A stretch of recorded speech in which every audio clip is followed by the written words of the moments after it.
নমস্কাৰ, আপোনালোক সকলোকে আকৌ এবাৰ মোৰ চেনেল এণ্ডিছ কিটচেন এণ্ড ব্লগলৈ স্বাগতম জনাইছোঁ। আজি মই আপোনালোকলৈ মা বাসন্তী পূজাত ভিডিঅ' লৈ আহিছোঁ।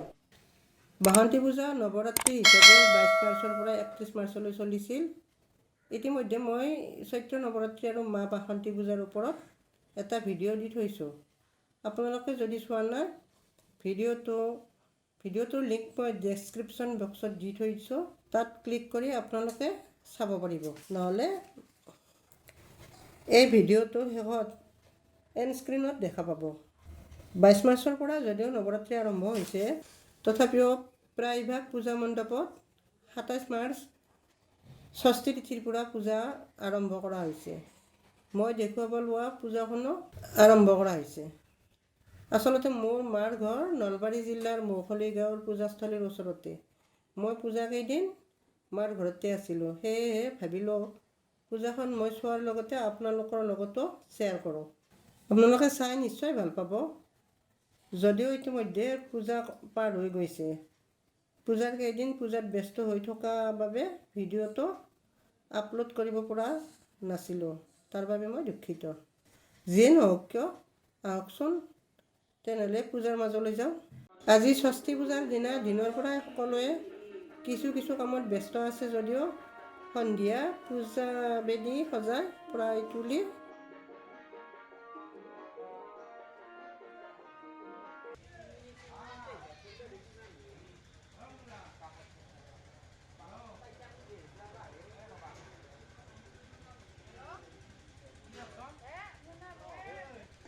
এইটো বাসন্তী মাৰ নতুন মন্দিৰৰ কাৰণে নতুন ভিৰৰ কাৰণে কনষ্ট্ৰাকশ্যনৰ কাম চলি আছে।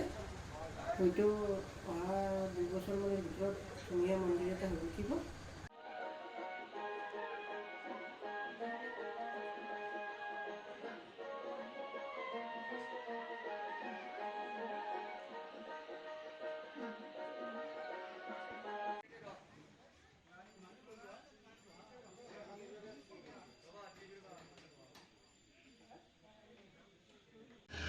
মাক স্বাগতম জনোৱাৰ সময়ত অসমৰ সংস্কৃতিৰ যি বৰঢোল আৰু বৰতাল সেইবিলাক বজাই মাক স্বাগতম জনোৱা হৈছে।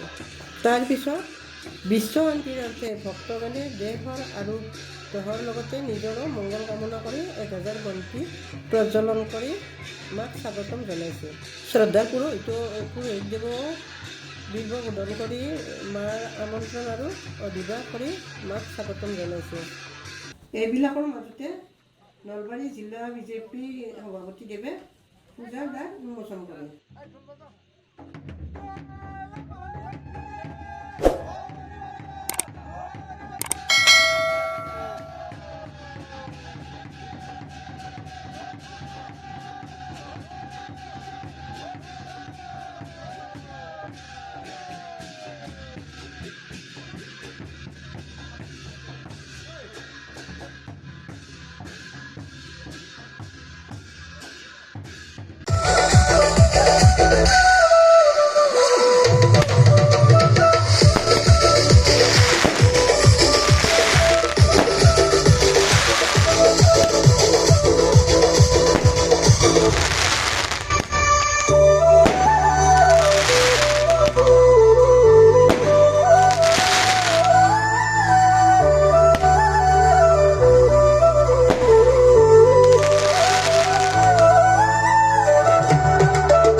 দেৱীক স্বাগতম জনোৱাৰ পাছত নৃত্য প্ৰতিযোগিতা আদি পাতি ষষ্ঠী পূজা সমাপ্ত কৰিছে।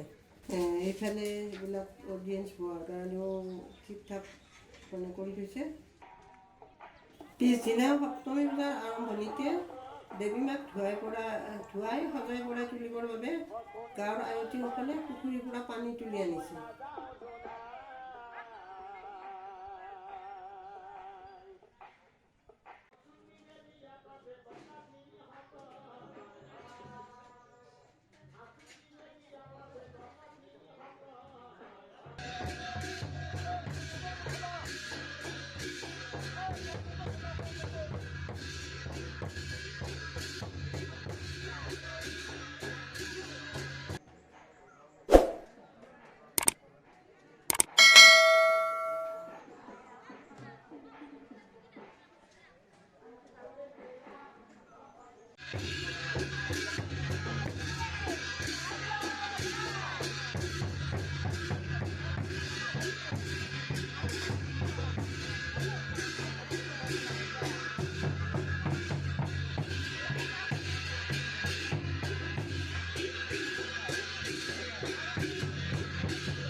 পুৰোহিতে বিধান মতে মাক ধুৱাই সজাই পৰাই তুলিছে।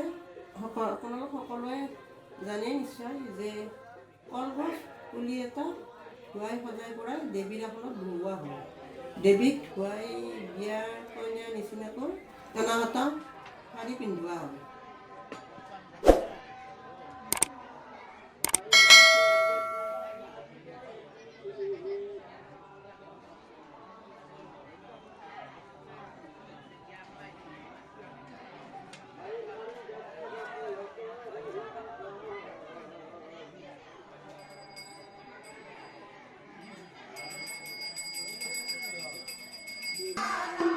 খেলা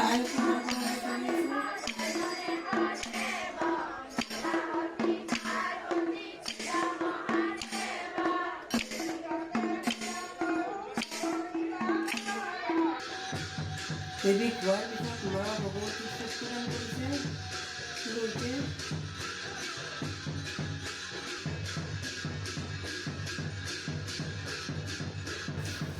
তাৰপিছত সপ্তমী নৃত্য পূজা শেষ কৰি শেষত শান্তি প্ৰদান কৰি সন্ধিয়া দেৱীক আকৌ আৰতি প্ৰদান কৰিছে।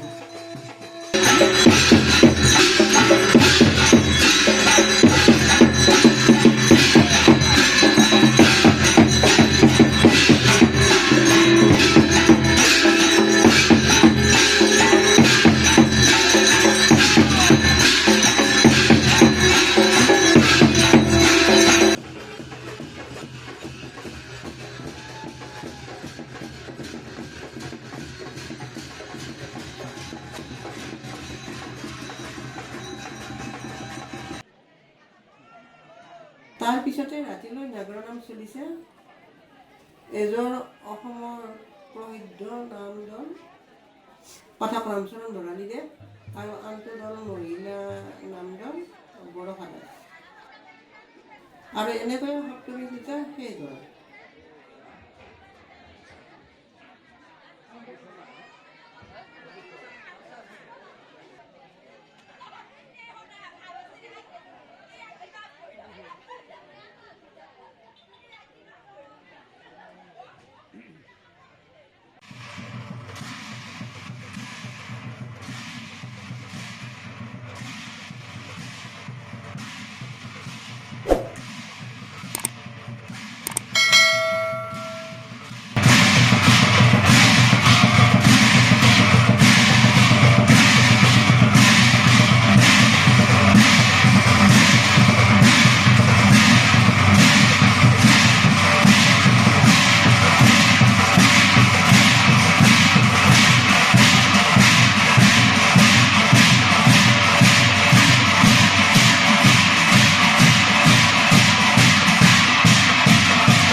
বাকী পূজা ভাগ মই আপোনালোকক দেখুৱাবৰ চেষ্টা কৰিম অন্য এটা ভিডিঅ'ৰ মাজেৰে।